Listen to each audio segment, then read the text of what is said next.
And this medieval man is living on the edge of a river. And one day they have a dream that sends them on a quest. And they wake up that morning feeling a deep sense of purpose. And this dream tells them that they have to head north.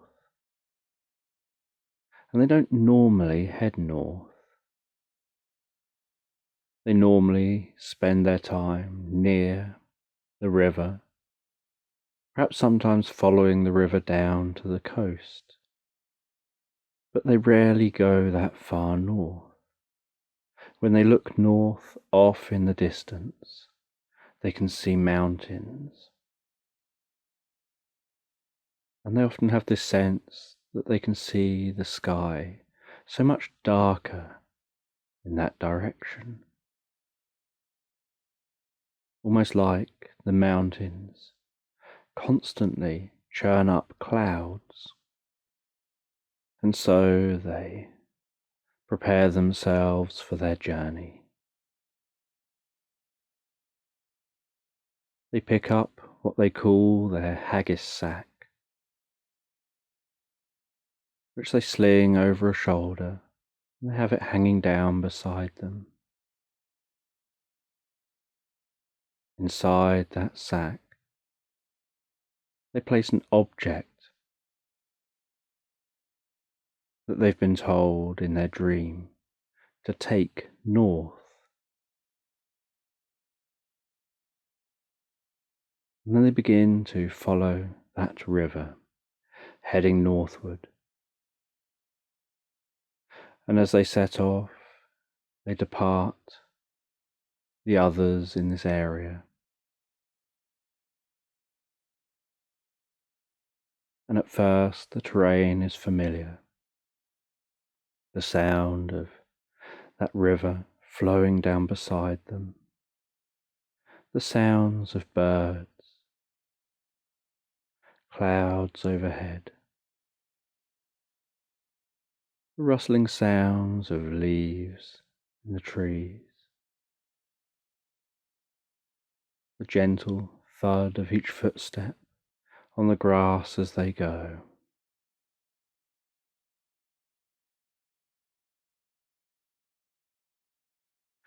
And they continue to walk as the sun continues to rise and travel across the sky.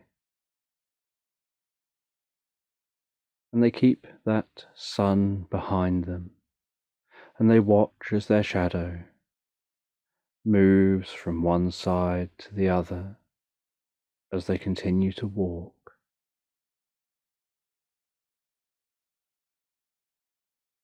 And after many hours of walking, they notice that their shadow has moved to a point that lets them know that about half of the day has gone. And they're still following this river. And they're pretty much at the limit of how far in this direction they've ever walked before.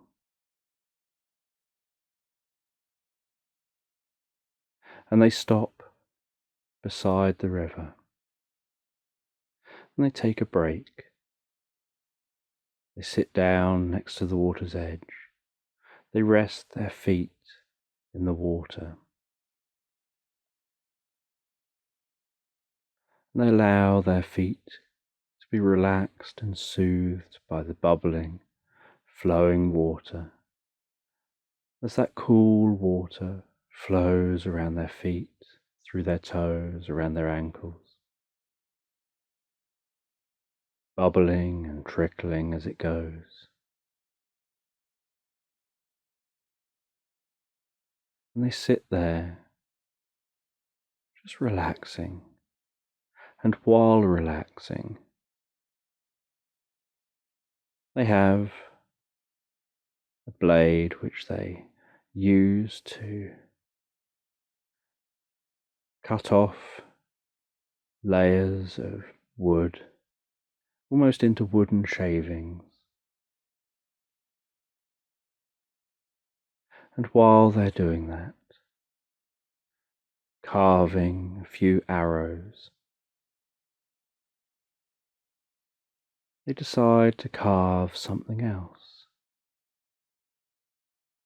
So they take a bit of wood,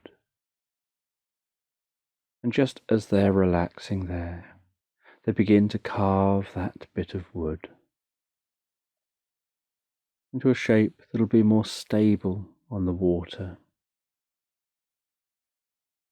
And they carve out a hollowing in the top of that boat. Then they place some of the shavings into the hollowing.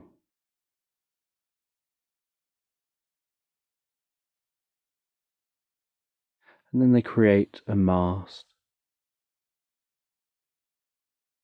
using some narrow bits of bark, almost like string, using some leaves for the sails.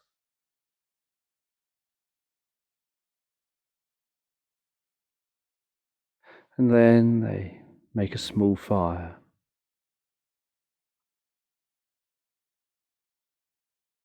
And they use that small fire to light those shavings in the boat. And they hold that boat in both hands, close their eyes, can feel and smell that smoke blowing up from the fire towards their face, as they say a prayer and almost make a gesture or an offering for good luck on this journey. And after sincerely making that gesture, they open their eyes, they lean forward, they gently, holding that boat with two hands cupped around it, lower that boat into the water, and then release their hands. Watch as that boat bobs slightly, sways slightly, as it settles onto the water, before it then gets taken by that river and follows the current downstream, following the current back down in the direction they've travelled from. And they sit back and they watch that boat as it slowly travels downstream, watching the smoking from inside that boat of those shavings.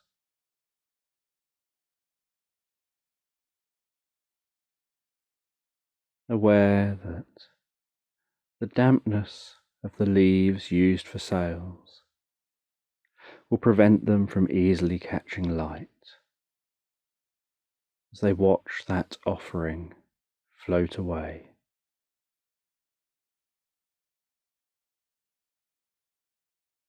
And then after their brief break, they continue their journey. And they stand up, they carry on, following this river.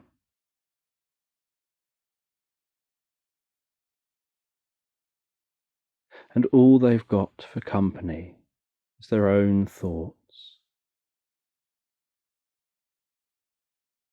And they continue to follow this river until eventually the river starts to narrow and calm. and then comes out in a small lake. And at the top of this lake, there's an area where as they look, they can notice some bubbles just rising up to the surface. And they realize that this is where the river begins. This river that helps sustain their home starts here, in this bubbling area.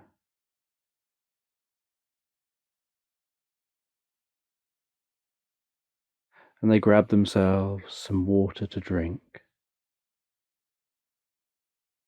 They fill a container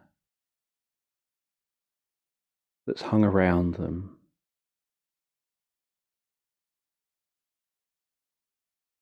So they've got some water to take with them.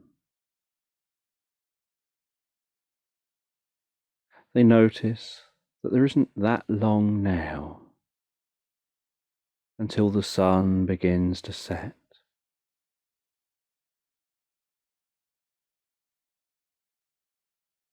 And so they decide that now would be a good time to find somewhere to settle down.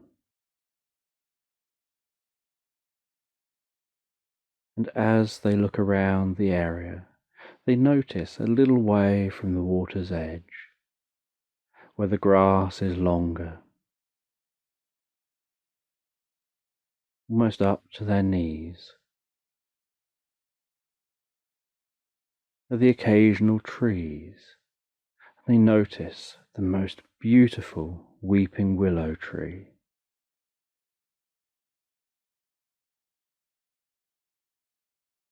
And so they duck down and head towards the centre of that weeping willow tree.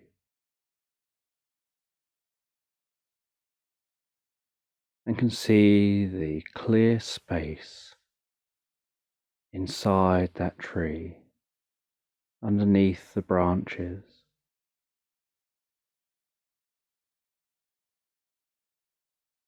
And they lay down grass that they pull up to make something comfortable to lay on. Then they relax back on that grass, initially just resting against the trunk of the tree. They can hear the wind outside the tree, rustling the leaves of this weeping willow tree. But the weeping willow tree breaks up that wind,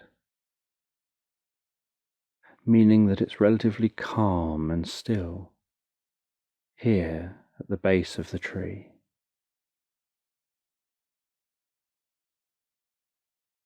And this specific weeping willow tree hangs all the way down to the ground.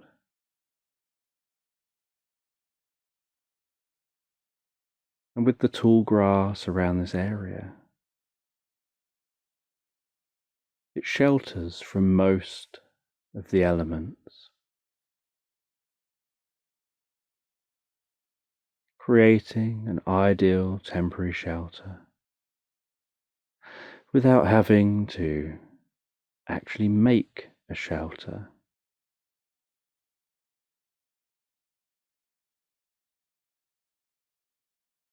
And they rest here, sitting against the trunk of the tree.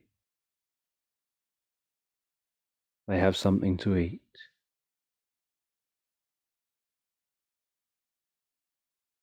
Before then settling down onto their grass bed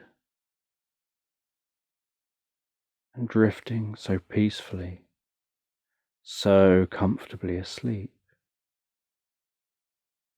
And as they drift so peacefully and comfortably asleep,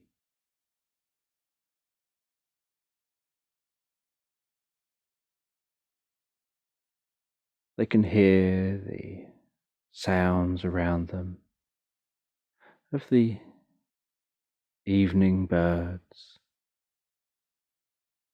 and of other night animals as the night grows deeper and deeper.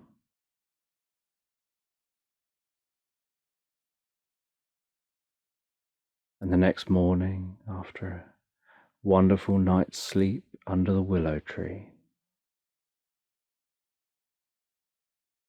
they leave from under the tree. They have something to eat again. They grab some more water before continuing their journey away from that river, away from that lake, heading towards those mountains.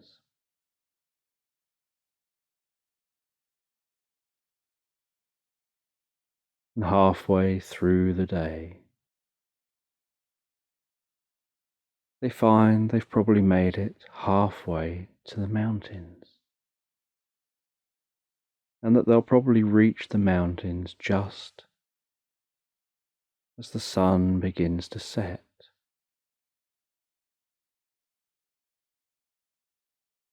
And on reaching the mountains, they begin to climb. And as they climb, they notice something curious they've never seen before. That the sun will begin to set, and they'll climb quite quickly. But when they then turn and look behind them, they see that it's as if the sun is about to set again. And they can watch for a few moments as that sun begins to set again. But then when they climb a bit higher and they turn and look, it's as if the sun is about to set again. Almost like climbing is resetting part of the day. And they don't really understand what's going on, but find it a curious experience. And they can see high up in these mountains looks like a cave. So they continue climbing higher and higher up this side of this mountain, heading up towards that cave, thinking that cave would be a good place to stop, to rest, and to settle down for a while. And they don't know exactly how far they have to go. They just have this drive that they're supposed to head north, and that they'll know when they arrive. And once they reach that cave, they head into the cave. They light a torch. They place that a little way down in the cave. They can hear the wind blowing and echoing into that cave,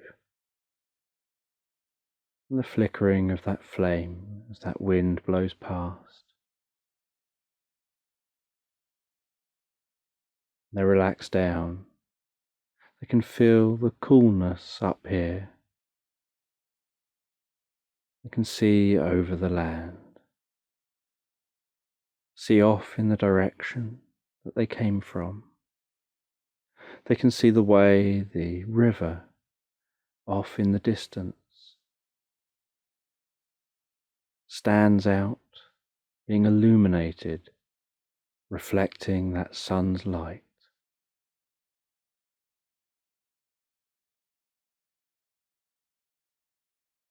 And as the sun sets, so they can notice the moon rising, the stars appearing in the sky, the Milky Way arched across the sky, the way the stars twinkle, the stillness that sets into the air.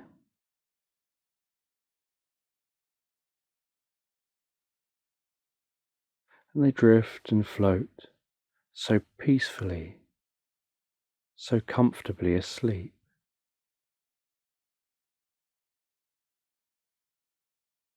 And the next morning they're awoken by the morning sun as it shines into the cave. And they make themselves something to eat.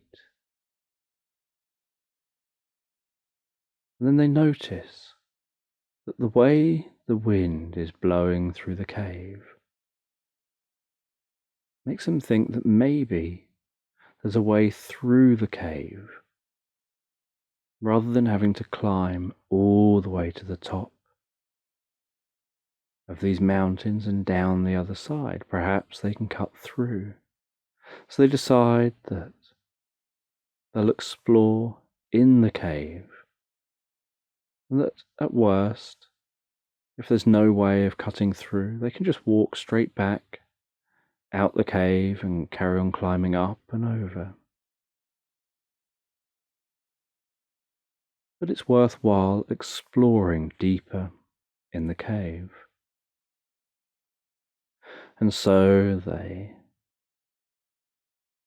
head deeper into the cave. And deep in this cave,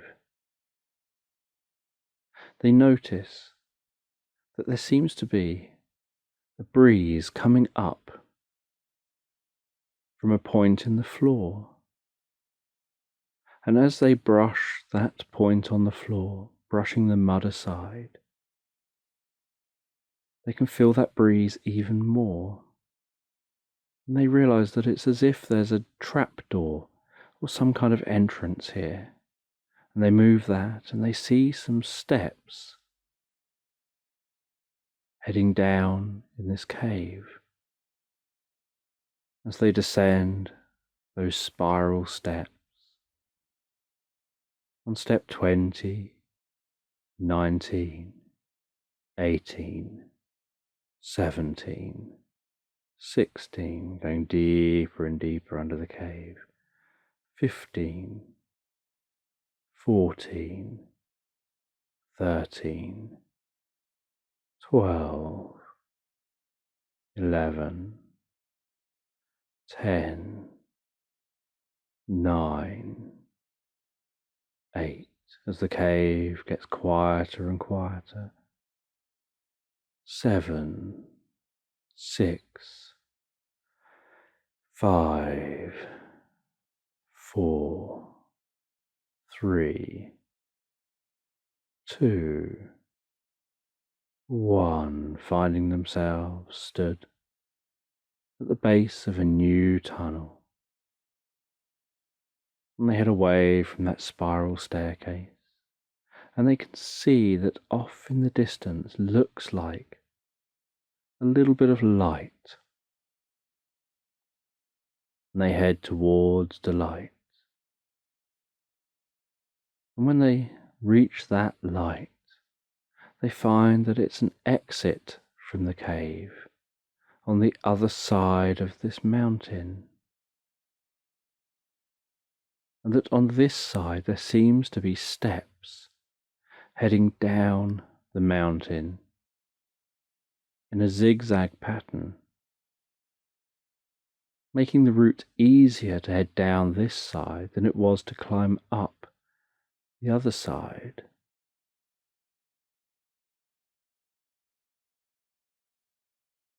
And they start to wonder whether they're following in the footsteps of someone else, who perhaps had found that natural cave and then dug their way down and laid this path to make it easier on this side.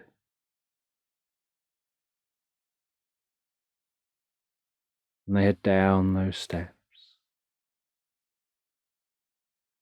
And the mountains are blocking a lot of the sun, and so as they descend, this area is very shaded and cool. And at the top, It's very cloudy, and they descend through the clouds, unsure what the view is beyond. But once they get beneath those clouds, they have the most incredible view of what looks almost like the tops of a large forest. They continue to descend and notice that it's raining on this side. And they head into that forest.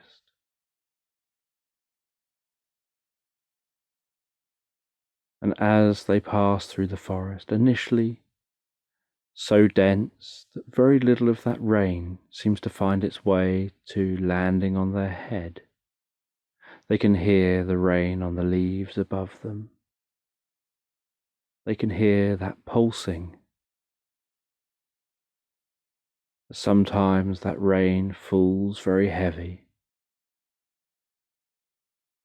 and then that almost twinkling sound of the rain falling light, and moments of no sound, just the rustling sound of leaves as that rain calms. And at those points they also notice the increase in sounds of nature, of birds singing.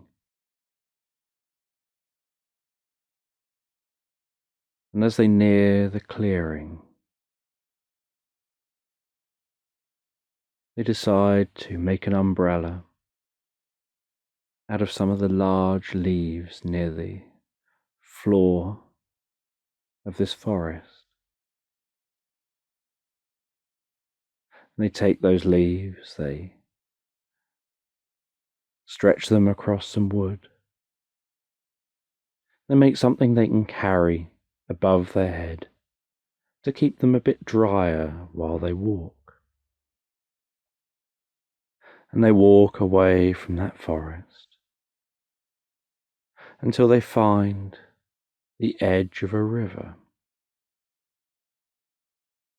And this river seems to be heading away from the mountains, as if perhaps it had started in the mountains. Maybe the water runs off the mountains, flows down, and has formed this river. And they feel that it'll take them a while to travel where they're going on foot.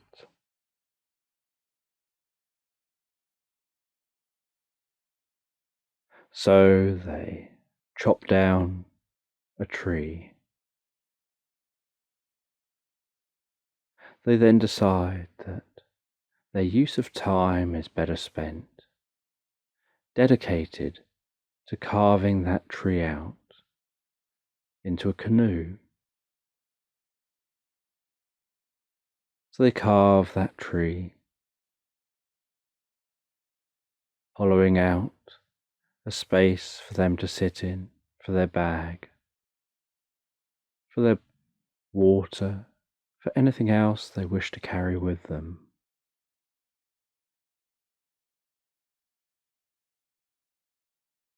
They carve and shape some wood as a paddle, and then drag their canoe to the edge of the water, hoping that it'll float fine. They drag it into the water. It dips below the water before popping up above the water. And they find that it doesn't seem as stable as they would like.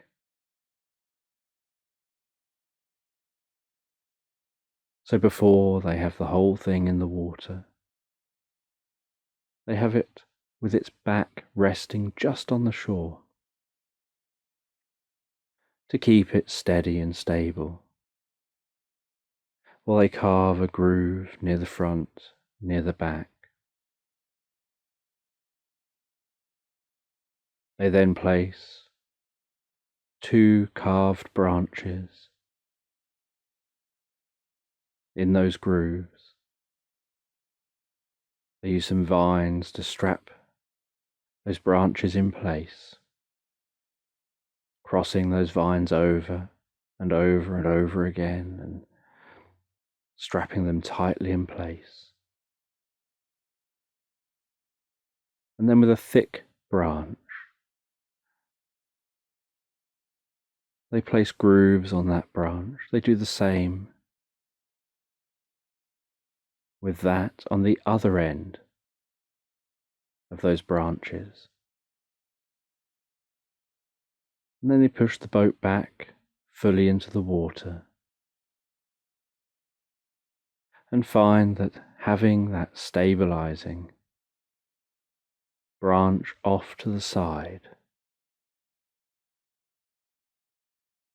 helps to keep this boat steady as they now begin to canoe down this river following the current. They know the general direction they're heading,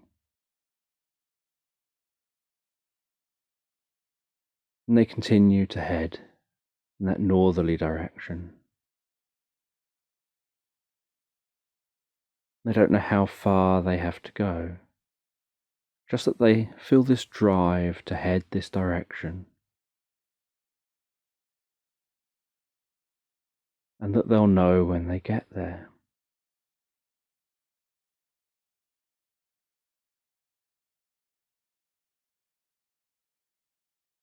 And that night, they pull that canoe ashore. They make a campfire. They rest by the side of that fire. They have themselves some food. They feel the warmth of that fire.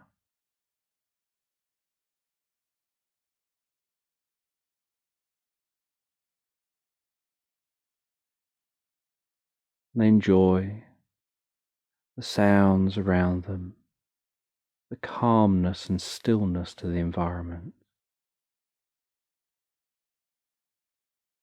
before drifting and floating asleep. And the next day they continue their journey.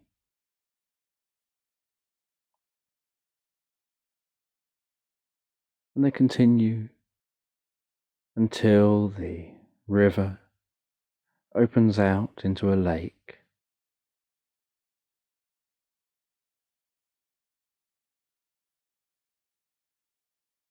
And once they arrive at that lake, they pull that boat up onto the shore, continue the journey on foot, heading into some more woodland.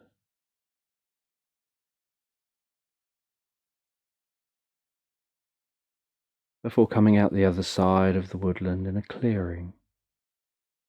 And as they come out in this clearing, they see a mound, like a man-made hill. And on that mound they can see a circle of stones. And around the outside of that circle of stones is a circle of small stones. And in the centre is what looks like a shrine.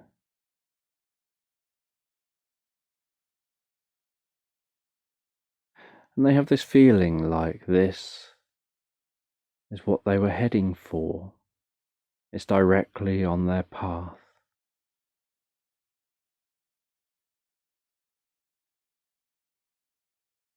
And as they get nearer and nearer, they feel that sense stronger and stronger.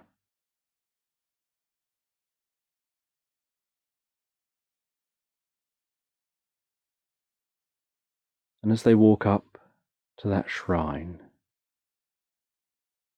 an elderly man with a cane hobbles around the shrine towards them. And they notice that this elderly man appears to be blind.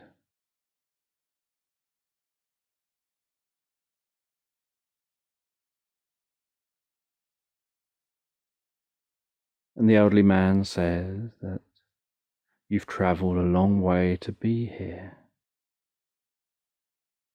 that you received the message, and you've got something for the shrine. And the man's unsure how this elderly man could know that, but doesn't even question it. Just assumes that somehow they would know. And they take that as a sign that they're definitely in the right place. And this elderly man holds out their hand. And the man reaches into his bag. He pulls out what looks like a smooth, egg-shaped stone.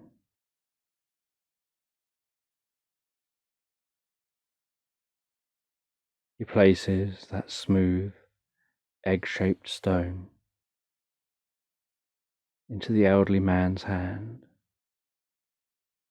The elderly man turns and walks to the shrine, places that stone into a gap in the shrine, and the gap is surrounded by symbols. And then a purple glow gets given off by that stone and from the symbols. And the man backs away a little as the whole shrine and the stones surrounding the shrine begin to glow purple. And then a low purple fog begins to form from the stones from the shrine, falling down this mound. A slight rumble begins to set in. The blind man backs their way carefully with their walking stick away from the shrine.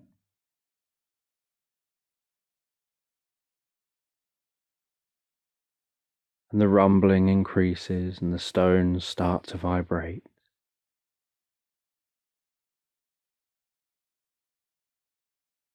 Then the purple light gets brighter and brighter and spreads away from those stones. Then it begins to circle around that man and continues to spread wider and wider. And the man backs away further and further and can see that the elderly man is within the light and can see shapes and shadows forming in the light. And then as that light begins to dim down and calm, as the vibrating calms down and the purple fog dissipates, the man's surprised to see a dragon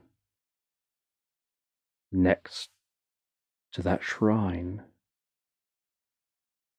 and resting his hand on the dragon's nose is a healthy, fit-looking young man. And that man then turns, smiling, heads over to the other man and thanks them for what they've done and tells them that Their dragon had been captured, transported out of the realm to another realm, and that they live for thousands of years watching over the land. A dragon and a rider. And as a rider, they age. They get older and older and older. But they don't die. So they just get older and older and more frail.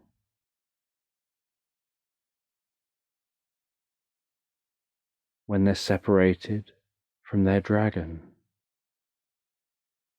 Yet, when they're together, they both remain young to protect the realm, to protect the land. And that together they're here protecting this land and can now do so again. That when someone reaches a certain age and a new rider needs to be found, the dragon will choose the rider, and together they'll protect the land without either aging, and that now they are back. They can protect the land against evil. And the man says they've never really noticed much evil. And they're told that that's because of the riders and the dragons. But there's been an evil wizard who had separated them, who had removed his power by trapping the dragon in a different realm from him. And that wizard has spent hundreds of years plotting, undermining, influencing from the background. And that now they can fight off this evil.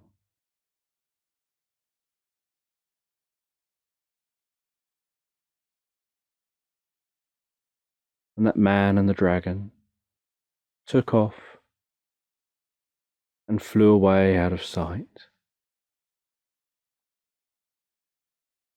And the other man felt that this was a curious experience to have.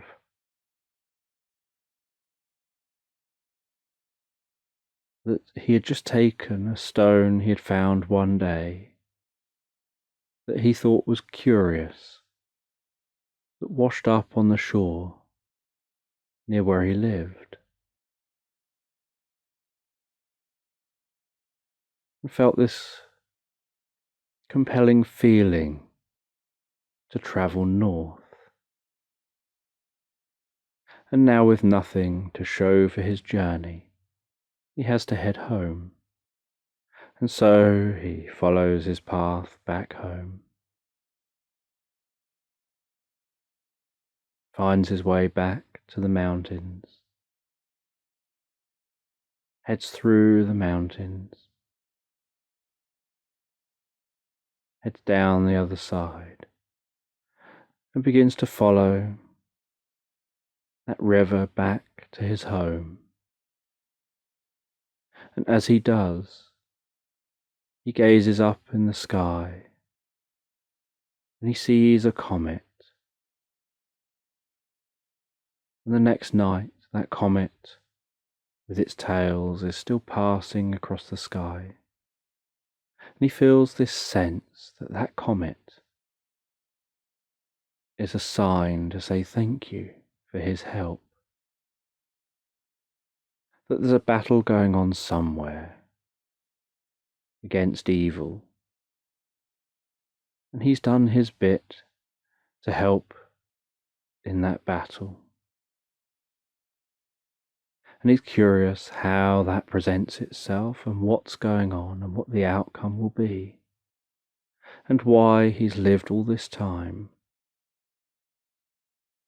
never knowing about this. And as he arrives back home, he's pleased to see his home. He's pleased to be back at his own bed.